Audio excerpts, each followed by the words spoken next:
Friends, आज हम देखेंगे पत्नी के नाम खरीदी गई प्रॉपर्टी का कौन होगा मालिक। So friends, watch our complete video. Like, comment, share कीजिए, सब्सक्राइब करना न भूलिए।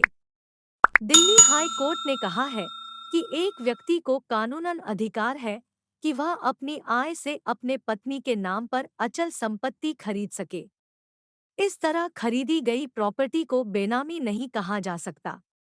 हाई कोर्ट ने कहा कि ऐसी संपत्ति का मालिक वही कहलाएगा जिसने उसे अपनी आय से खरीदा।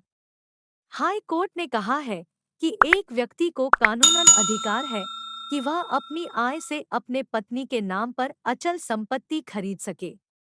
इस तरह खरीदी गई प्रॉपर्टी को बेनामी नहीं कहा जा सकता। हाई कोर्ट ने कहा कि ऐसी संपत्ति का मालिक वही कहलाएगा जिसने उसे अपनी आय से खरीदा, न कि जिसके नाम पर वह खरीदी गई। जस्टिस की बेंच ने एक व्यक्ति की अपील मंजूर करते हुए यह टिप्पणी की और ट्रायल कोर्ट के उस आदेश को निरस्त कर दिया जिसके तहत इस व्यक्ति से उन दो संपत्तियों पर हक जताने का अधिकार छीन लिया गया था जो उसने अपनी पत्नी के नाम पर खरीदी थी। इस व्यक्ति की मांग थी उसे इन दो संपत्तियों का मालिकाना हक दिया जाए जो उसने अपनी आय से खरीदी।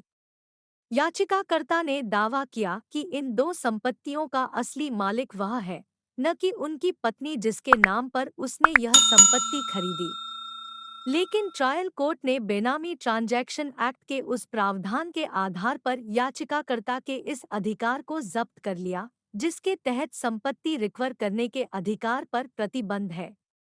हाई कोर्ट ने ट्रायल कोर्ट के संबंधित आदेश को रद्द करते हुए कहा कि निचली अदालत ने इस व्यक्ति की याचिका को शुरुआत में ही ठुकरा कर गलती कर दी, क्योंकि संबंधित आदेश जब पारित किया गया तब प्रोहिबिशन ऑफ बेनामी प्रॉपर्टी ट्रांजैक्शन एक्ट संशोधन के साथ लागू था।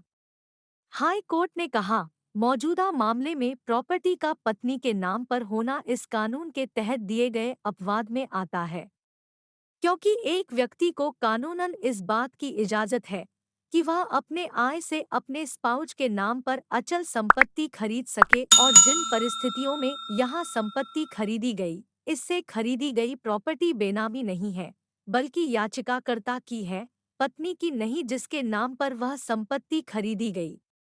Thank you.